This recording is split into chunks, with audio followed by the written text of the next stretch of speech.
Guys, give it up for the crew from Lego Star Wars.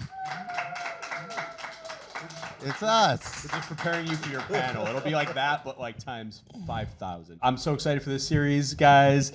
First off, loving the title, Rebuild the Galaxy. It's like probably the Legoist title we've had yet in the Star Wars canon. So congrats on that. Dan and Benji, set up the series for us. We know it comes in 4 parts.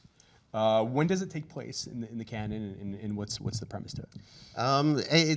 It's initially it takes place after the events of, basically everything we've seen after Rise of Skywalker, post everything, but we very quickly shake everything up and maybe in fact rebuild the galaxy. And so, once the galaxy gets rebuilt, what is canon anymore? All bets are off.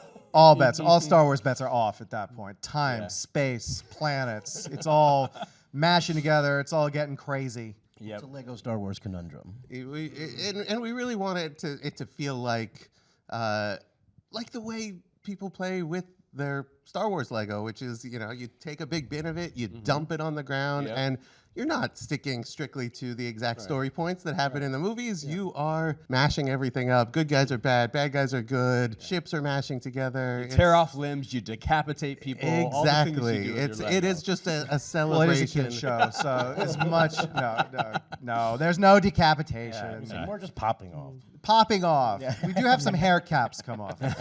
I mean, sure, there have been dozens, if not hundreds, of incredible Star Wars characters' names just concocted out of thin air over the years, from OGs like Obi-Wan Kenobi to Dexter Jetster to Salacious B. Crumb to Ello Nasty.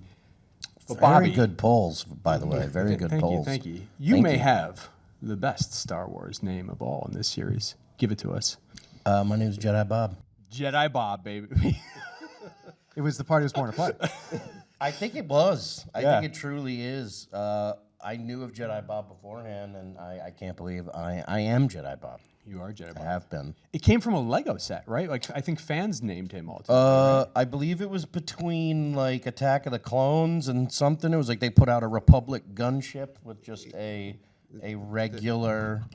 It was just a Jedi. Just a Jedi. It was just a generic Jedi minifig. It said Jedi Knight on the box, and Lego fans took it upon themselves to name this Jedi because he didn't really match up with anyone in the movie. He's got a little smile and a beard, which is strange for a Jedi. He's showing some emotion other than hope. He's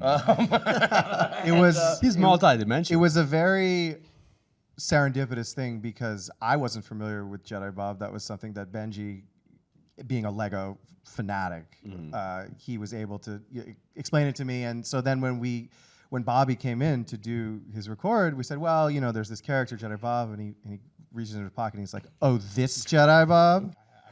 No. He keeps it in his pocket at all times. Contractual obligation. Oh, no. Did I lose it? Oh, that would be bad. I gotta go. Yay! So that's the original. That's the original. That Bobby actually This was the one that I had.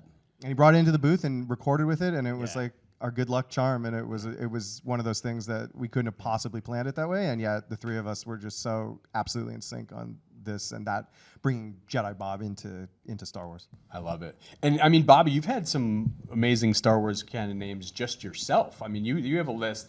Pintu Sunel, Geezer, Caesar Slack, Orca. Yep. Now Jedi Bob. Is it in your contract? Yanni, I have a couple more, but let's not. Those guys count too. Who's counting? Stormtrooper number 2. Oh, yeah. But I'm saying those we've named thus far. I mean, all amazing character names. Is it in your contract that you must have an incredible Star Wars name? No, it should be. Yeah. Question mark. I want there to be. I just want to keep making more Star Wars stuff. It's the funnest thing in the world, especially with these two because they write it so well. This was. I mean.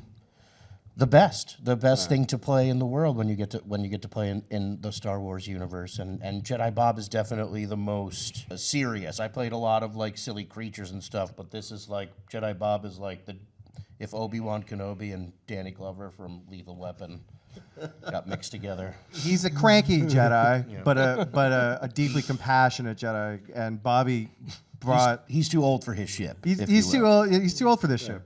But Bobby brought such intelligence and a depth of emotion to it that wasn't just comedic.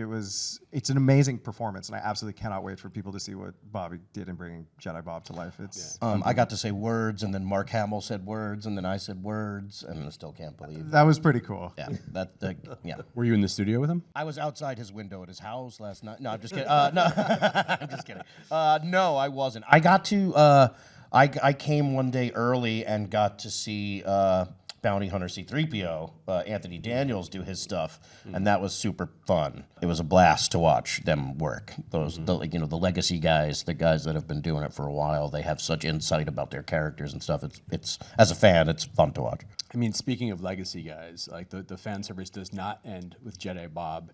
You guys bring about the actual manifestation of Darth Jar Jar. We made it happen. You literally adapted a meme. It's freaking incredible. We love you for this. How much convincing did that take Lucasfilm? It didn't. No, everyone was on board. Like I think we're very fortunate. Like everyone at Lucasfilm and Lego, and they were all sort of into this vision we had of like, how can we have the most fun with Lego Star Wars and use this rebuild the galaxy concept to see some of these fan theories and things that people have always wanted to see, whether it's Darth Jar Jar or what a Jedi redeemed Vader looks like, and we had this great ability to explore this stuff, so everyone was pretty on board with it. And we thought that it was going to take more convincing at first. Like Darth Jar Jar was like early on, right when we sort of had the concept for this show.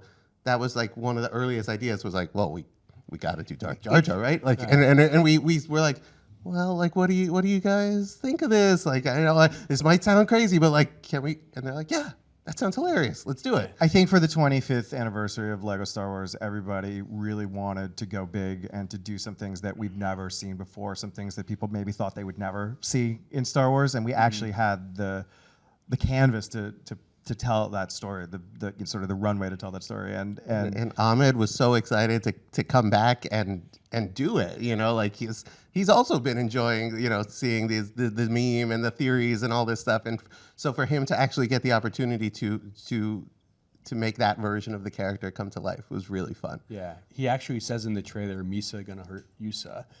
Sure it's does. just golden. I mean, he looks. It just sound. I mean, it doesn't look. It sounds like he's having a blast. Oh, with yeah. this.